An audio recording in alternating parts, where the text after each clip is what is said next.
Good evening, everybody. How's everybody doing out there? I'm Brad Wilson. I'm here this evening, coming out here to share with you guys the Word of God. I've decided to do this more on a regular basis. It's a big part of my life and who I am. I've never done it before, other than with close family members, friends, and those that indulge in conversations as such. But the Word of God, big part of my life, let me tell you. It's a big Bible that my girlfriend bought. So this is the Holy Bible. It's a gigantic Bible. Family reference edition. I can see why it's family. It's only that thick. Wow. Anyways, this is the King James edition. You can see there. So it's a King James edition. Very easy reading. So this is part 1 of my walk, Brad Wilson's walk with God. So I'd like to share with you guys my personal testimonies, stories, and experiences I've had. I've had many. I told Linda I had lots of stories. She said, "No, Brad, you have novels." So I think it's only fitting and fair that the knowledge and the great understanding and wisdom that God gave me, that I share with you guys, because I love you all. And if what I can share with you helps even one person, hey, that's all that matters to me. I'm going to start by sharing my walk with God by explaining to you guys. This started a long time ago. As far as I can remember, I think I was around 6 years old, 7 years old. I remember my mother. Oh gosh.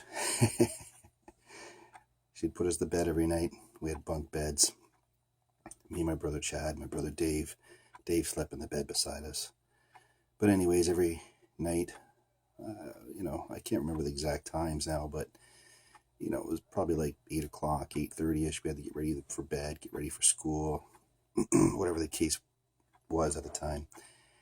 And she'd get us together in a little huddle, and she would share with us the Word of God. I thought it was like kind of crazy. I gotta say, I thought my mom and dad were, a little screws loose. Because they used to talk about this God guy. They used to pray to him and take us to church and all these things. And I just thought, man, what is wrong with my parents? If people find out what my parents are about, they're going to lock them up. And what's going to happen to me and my brothers? So that's what I thought. That's what I really, really thought. And she used to share different stories.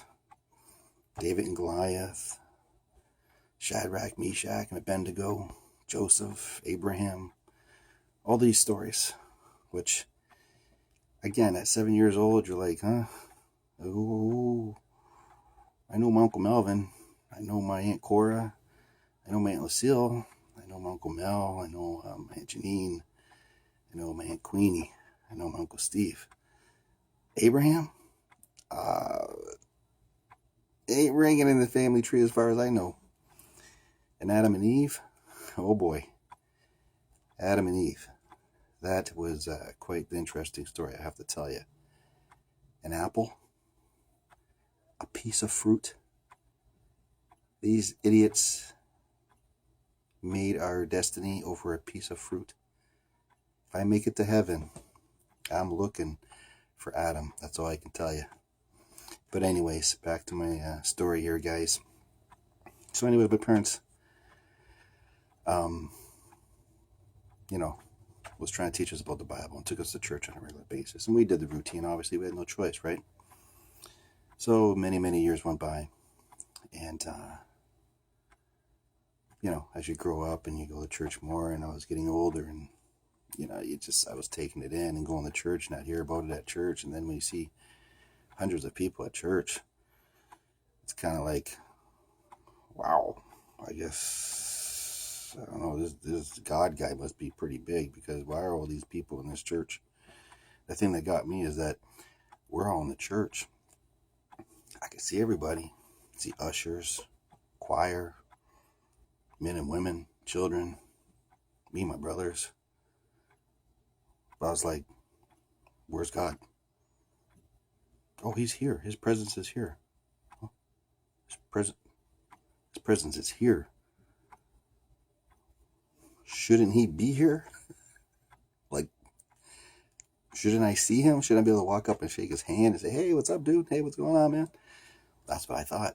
But, no, that wasn't the case. So it was quite the challenge for me to grasp any of that whatsoever when I was a young kid. But I can tell you, as I got older and older and older, things came to light. Things happened in my life, and my eyes started to open up more. Actually, I can remember sometimes my parents didn't go to church, and they would send me to church, and I had to walk my brothers. And we lived on Oak Street, 1014 to be exact, and we had to walk all the way to University Gospel Temple, which was on University Street, and that was a long walk. Let me tell you, when you're a young kid and your feet are only like a size 6, that was a long journey to go to church, learn about God who wasn't there, as far as I knew as a kid.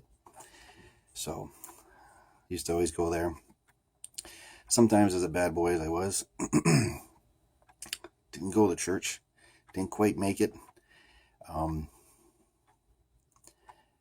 Me and my brothers, because I was the oldest and they had to listen to me, I just figured, Ma and Pa give me the ties and said, here, drop off the ties, pick up a pamphlet, go to church, go to your classes, come back. Well, I was getting smarter and, wiser. Maybe even a little stupid, I guess, but I figured, go to church real quick, grab that pamphlet from the usher, and we could leave. So we did. I did it with my brothers all the times. We'd go in little areas where the train tracks were, and we'd look for snakes. We'd take the ties, we'd go to the store, Max Milk and all these little stores. Actually, it wasn't Max Milk, but I forget the name of these little variety stores. And we would grab some chips and pop and cookies and snacks, and yep, that we took care of that ties, that's for sure. And then I came back home, and we're all dressed nice for church, right? And we see Mom and Pa, and I'd give them that pamphlet, and they would know that we were there. But I wish my mom was around so I could tell her that story. I'm sure she hears me saying this story now, and she's, give me one of these, because I was a bad boy. But whenever my parents went to church, obviously we went, and we had to go. So that was my introduction to the Word of God, as I gave you an introduction to the Word of God. And that's it for today. I'm going to leave you hanging, but I am going to come back with more. Before I leave, folks, I just want to say God bless. And I want to let everybody know out there, if you apply these 5 things to your life, great things will happen in your life. Number 1, pray. Always read the Word on a daily basis. 1 to 2 verses of what I've done. I've read this bad boy, not this exact Bible, but I've read the Bible over 25 times. 25 times. And I'm reading it again every year. Every year I read it, I finish it, I read it again. Every time I reread it, I learn things I didn't learn before. I can't even believe sometimes there's stuff in there that I miss. God shows you things when you decide to read the Bible and read His Word. He opens your eyes. So take my advice and do that. Number 2, go to church. Go to church on a regular basis. Find a church that you like. Find a church that you enjoy. It could be many churches. You don't have to go to just one.